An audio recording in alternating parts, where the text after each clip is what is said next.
Student, मैं आज फिर लेकर आ गया हूँ 12th बोर्ड का मोस्ट ऑब्जेक्टिव क्वेश्चन जो एग्ज़ाम में 100% आने के चांस है।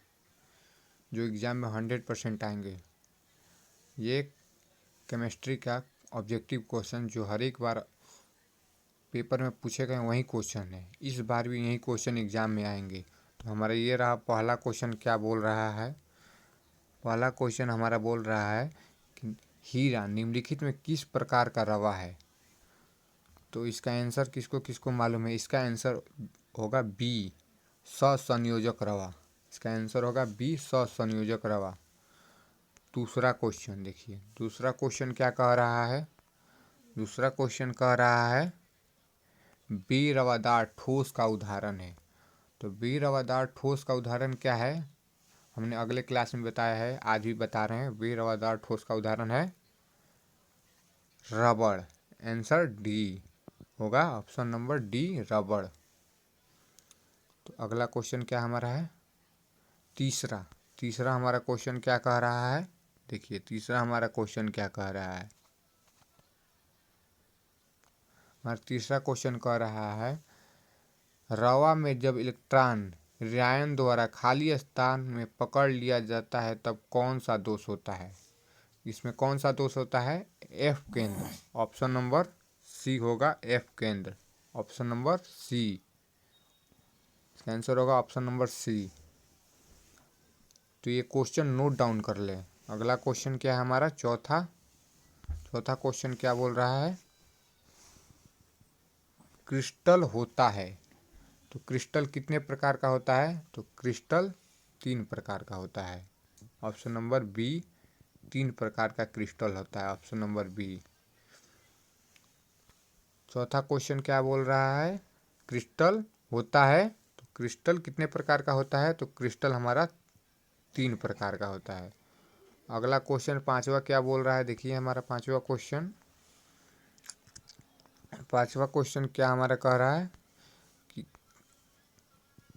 घनाकार क्रिस्टल में विवेश जालकों की संख्या होती है। तो घनाकार क्रिस्टल में विवेश जालकों की संख्या कितनी होती है? ऑप्शन नंबर ए, 3 होती है। ऑप्शन नंबर ए कितनी होती है? 3। तो अगला हमारा 6 नंबर क्वेश्चन क्या बोल रहा है? 6 नंबर क्वेश्चन देखिए हमारा 6 नंबर क्वेश्चन क्या बोल रहा है? समपरासी विलयन के बराबर होता है। तो समपरासी विलयन के बराबर क्या होता है? तो मूलर सांद्रण। ऑप्शन नंबर डी, मूलर सांद्रण। ये भी नोट डाउन कर ले, वेरी वेरी इंपॉर्टेंट क्वेश्चन है जो एग्जाम में 100% आने के चांस है। अगला हमारा 7वां क्वेश्चन नंबर क्या बोला? टिंडल प्रभाव क्या है? तो ये हमने अगले क्लास में भी बता चुका हूँ कि टिंडल प्रभाव क्या है। तो आंसर क्या होगा? सॉल से। ऑप्शन नंबर सी, सॉल से होगा, ऑप्शन नंबर सी। तो ये नोट डाउन कर ली, ये भी वेरी वेरी इंपॉर्टेंट क्वेश्चन है जो एग्जाम में 100% आने के चांस है। हमारा अगला क्वेश्चन 8वां नंबर क्या बोल रहा है? CaCl क्रिस्टल की संरचना है। तो CaCl की संरचना क्या है? तो CaCl की संरचना, क्रिस्टल संरचना पूछ रहा है। तो इसका आंसर क्या होगा? BCC। और अगर ये पूछे NaCl क्रिस्टल संरचना क्या होती है? तो FCC। इसका आंसर होगा FCC। इसका आंसर तो सी होगा, लेकिन अगर NaCl का पूछ दे कि क्रिस्टल संरचना क्या होता है तो FCC होता है। और CaCl की पूछ दे तो इसका होगा BCC, ऑप्शन नंबर सी। तो हमारा 9वां क्वेश्चन क्या कह रहा है? देखिए 9वां क्वेश्चन कि निम्नलिखित में से ताप द्वारा प्रभावित नहीं होता है। तो ताप के द्वारा क्या प्रभावित नहीं होता? मूलरता। ऑप्शन नंबर डी होगा, ऑप्शन नंबर डी, मूलरता।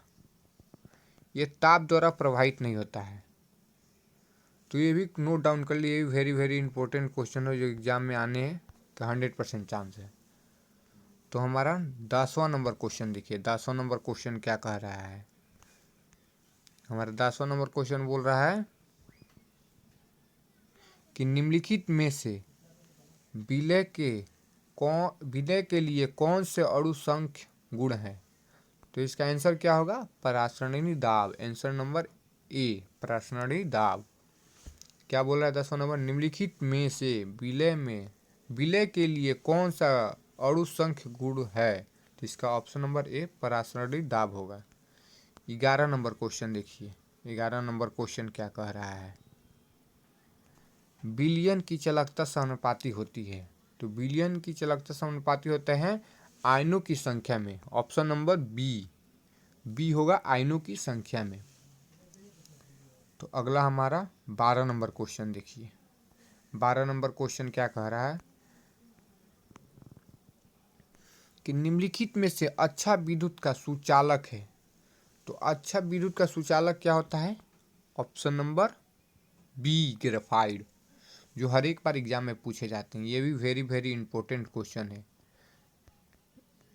जो एग्जाम में 100% आने के चांस है। 100% आने के चांस है, पेपर में 100% आने के चांस है। क्या बोल रहा है कि निम्नलिखित में से अच्छा विद्युत का कुचालक है। तो ग्रेफाइट, ये तो हमने अगले क्लास में ये वाला क्वेश्चन नहीं बताया था, लेकिन ये 100% आने के चांस है। मैं पेपर पे या स्टॉम्प पेपर पे लिख कर दे दूंगा, ये 100% एग्जाम में आएंगे। अगला क्वेश्चन क्या है, 13 नंबर देखिए। 13 नंबर क्वेश्चन क्या बोल रहा है कि आयनीकरण का सिद्धांत किसने दिया। तो आयनीकरण का सिद्धांत किसने दिया, आर्हेनियस ने। ऑप्शन नंबर बी हो, इसका आंसर होगा ऑप्शन नंबर बी। बना ले हम लोग, आंसर होगा बी। क्या बोल रहा है कि आयनीकरण का सिद्धांत किसने दिया, ये भी हमने अगले क्लास में बता चुका हूँ। ये भी वेरी वेरी इंपॉर्टेंट क्वेश्चन है, जो एग्जाम में आने का 100% चांस है। क्या बोल रहा है, आयनीकरण का सिद्धांत किसने दिया। तो आर्हेनियस ने आयनीकरण सिद्धांत दिया था। अगला मेरा 14 नंबर क्वेश्चन देखिए क्या कह रहा है, फाराडे का प्रथम नियम। तो फाराडे का प्रथम नियम होता है, क्या होता है, फाराडे का प्रथम नियम। तो हमारा फाराडे का प्रथम नियम होता है एम समानुपाती ct होता है।